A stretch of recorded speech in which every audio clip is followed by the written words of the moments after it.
Imagine करो एक ऐसी गेस्ट लिस्ट जिसमें दुनिया भर के पावरफुल लोग हों। It's the moment Jeffrey Epstein is asked about his friendship with Donald Trump. In the 90s, Mar-a-Lago was Trump's South Florida party palace, one frequented by Jeffrey Epstein. Jeffrey Epstein एक ऐसा अरबपति जिसके पास हजारों करोड़ों की संपत्ति थी, मगर फिर भी वो माइनर लड़कियों की सेक्स ट्रैफिकिंग करता था। He was involved in trafficking young women and children. पर इतने पावरफुल कनेक्शंस होने के बावजूद जेफरी एप्स्टीन को जेल के अंदर मार कौन देता है? The disgraced financier Jeffrey Epstein is dead. Did he kill himself? Was he killed? There was something happening here that was bigger than just Jeffrey Epstein. Jeffrey Epstein 1990s में ये एक फंड मैनेजर था। मतलब ये billionaires को बताता था कि उनको अपने हजारों करोड़ रुपए कहाँ पे इन्वेस्ट करने हैं और उनकी थोड़ी सी कमीशन लेता था। और जब हजारों करोड़ रुपए थे तो कमीशन भी करोड़ों में था। और देखते ही देखते जेफरी खुद एक बहुत बड़ा बिलियनर बन चुका था। Yes. Do you solemnly swear the testimony you're about to give will be the truth, the whole truth, and nothing but the truth, so help you God? Yes, I do. Could you please give us your name? Jeffrey Epstein. Jeffrey का असली talent पैसा कमाना नहीं बल्कि powerful लोगों को connect करना था, जैसे कि वॉल स्ट्रीट के बैंकर्स को साइंटिस्ट से मिलवाना, बड़े बड़े पॉलिटिशियन को टेक बिलियनर से मिलवाना। और उसके घर में बहुत ही ज़्यादा आलीशान पार्टीज होती थी जहाँ पे देश दुनिया के हर एक बड़ा आदमी और पावरफुल आदमी आता था। Sounds amazing right? पर इस ग्लिटरिंग पार्टी के पीछे बहुत हॉरिफाइंग ट्रुथ भी छुपा है। मरियाना फार्मर ये जेफरी के न्यूयॉर्क मैंशन की रिसेप्शनिस्ट थी। इनका कहना है कि इन्होंने कई बार इस मैंशन पे लड़कियों को आते देखा है, वो भी स्कूल ड्रेस में, जिनकी एज तकरीबन 14 से 16 साल होगी। और ये सब चलता रहा और जेफरी की नेट बर्थ भी बढ़ती रही। साल 2005 में एक 14 साल की लड़की ने अपने घर वालों से कन्फेस किया कि उसके साथ बहुत ही कुछ ज़्यादा डिस्टर्बिंग हुआ है और तभी उसके घर वालों ने जेफरी के ऊपर एक कंप्लेन फाइल कर दी। और देखते देखते और भी माइनर लड़कियां जेफरी के ऊपर कंप्लेन फाइल कर देती हैं और इन सबका पैटर्न सेम ही था।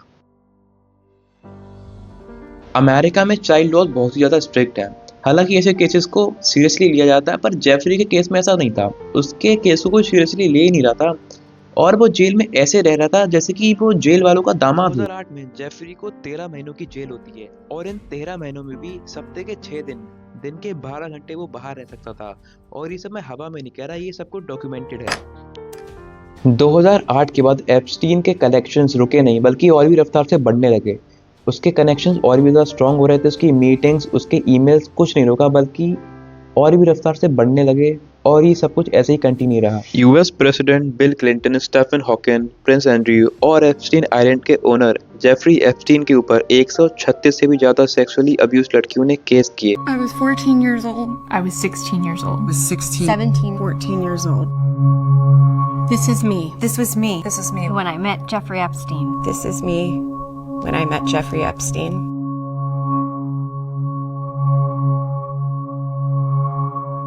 There are about 1,000 of us.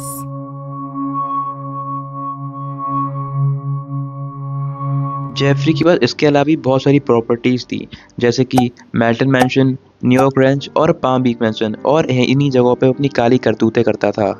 और 2019 में एप्स्टीन को फिर से अरेस्ट किया जाता है और इस बार सारे सीरियस एलिगेशंस थे और इस बार उसको बेल मिलना भी बहुत ही ज़्यादा मुश्किल थी। Billionaire Jeffrey Epstein is expected to appear in federal court in Lower Manhattan tomorrow following new charges related to alleged sex crimes involving minors. और जब एप्स्टीन घर पे रेड पड़ी तो उस घर पे बहुत सारे लुब्रिकेंट, अडल्ट टॉयज, क्लोथ्स और बहुत तरीके गैजेट्स मिले। 10 अगस्त 2019 को एप्स्टीन अपने सेल में मरा पड़ा मिलता है। गवर्नमेंट का ये कहना है कि वो सुसाइड थी, पर गवर्नमेंट को ये नहीं पता कि उसकी हड्डियां कैसे टूट गईं। जो पुलिस वाले दिन भर रात भर जगते रहते थे वो उस रात अचानक से कैसे सो गए और सीसीटीवी क्यों नहीं चल रहे थे। और पर जब उसके सेल की सीसीटीवी लीक हुई तो पता चला कि 1 मिनट की तो सीसीटीवी लैग है, कि 1 मिनट की तो वीडियो वहाँ पे है ही नहीं। तो गवर्नमेंट से जब सवाल पूछे गए तो उनका ये कहना था कि हमारे सीसीटीवी पुराने ज़माने के हैं तो वो रिफ्रेश होने में टाइम लेते हैं, तो 1 मिनट का गैप आ गया होगा। फाइल में सब कुछ डॉक्यूमेंटेड है लेकिन आज तक कंफर्म्ड आंसर नहीं मिले। तो अब चलते हैं चलो उस पार्ट पर जिसका सबको सबसे ज़्यादा इंतज़ार है। तो इस लिस्ट में सबसे पहला नाम है डोनाल्ड ट्रंप का। हाँ, वही जो यूएस के करंट प्रेसिडेंट हैं। 1990s और अर्ली 2000 में ट्रंप और एप्स्टीन कॉमन फ्रेंड सर्कल में थे। इन लोगों ने कई पार्टी संग में अटेंड करी और एक इंटरव्यू में तो ट्रंप खुद ही बोलते दिख रहे हैं। He is charming. He is able to convince people. So he tells everybody what they want to hear. So how do you know this? That was supposed to shrink. He has a sense of humor. He can be funny. He's great. His ability to sell. It's very much like Clinton. Both Bill and Donald have the ability to go over to a fat, ugly woman, say, "You are the most beautiful thing I've ever seen." So you probably know he had a scalp reduction.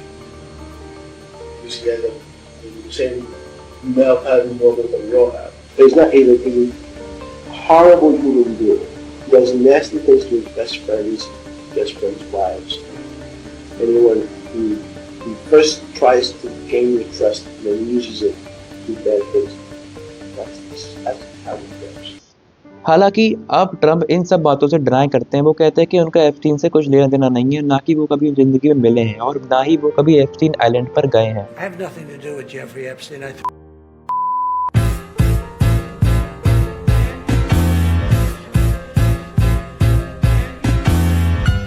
पर Trump काका जो आप बोलते हो आपके कानों में भी जाता है क्या? हो सकता है कि आप आइलैंड ना बोलो, आइलैंड आपके पास आ गया हो, आप बड़े लोग, आपके साथ कुछ भी हो सकता है।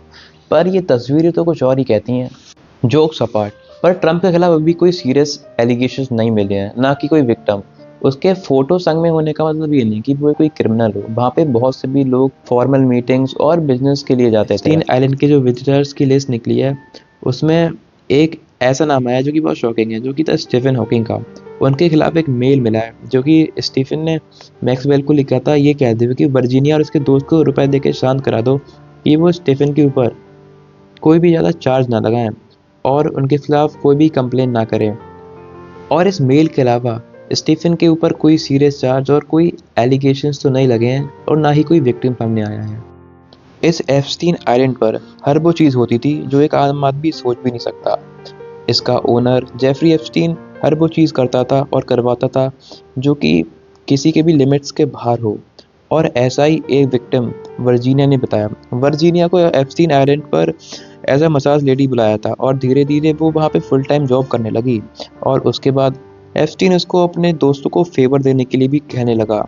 और एप्स्टीन अपने प्राइवेट जेट लोलिटा में ही घूमता था और एक बार उसने वर्जीनिया से कहा उसका एक दोस्त आ रहा है प्रिंस एंड्रयू और जो वो कहे तुमको वो करना होगा। पर बाद में प्रिंस ने इन सब बातों से डिनाई कर। मैंने तो अब तक सिर्फ 2-4 नाम भी बताए हैं, पर यहाँ पर बहुत सारे लोग आते थे जिनके अब तक नाम रिवील भी नहीं हुए हैं। कुछ तो इंडियन भी हैं यहाँ पर जो आए थे, पर अभी हम कुछ कह नहीं सकते पूरी डेटा के बगैर। पर जब एक रिपोर्टर ने बिल क्लिंटन से एप्स्टीन आइलैंड के बारे में पूछा तो उनकी मुस्कुराहट देखकर तो ऐसा ही लग रहा था जैसे कि उनकी पुरानी यादें ताज़ा हो गई हूँ। आप खुद ही एक बार ये वीडियो देख लो।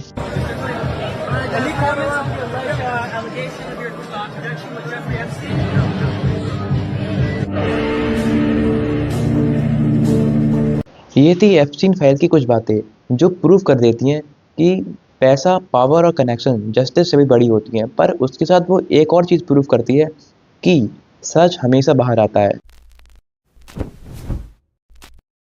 तो गाइस, अगर आपको वीडियो हल्का सा ही पसंद आया हो तो प्लीज़ चैनल को सब्सक्राइब कर देना, वीडियो को लाइक कर देना, शेयर कर देना। और मैं नीचे लिंक पेस्ट कर दूंगा एप्स्टीन फाइल की पिक्चर्स की, तो आप वहाँ पे जाके पिक्चर्स देख सकते हो कोई सी भी।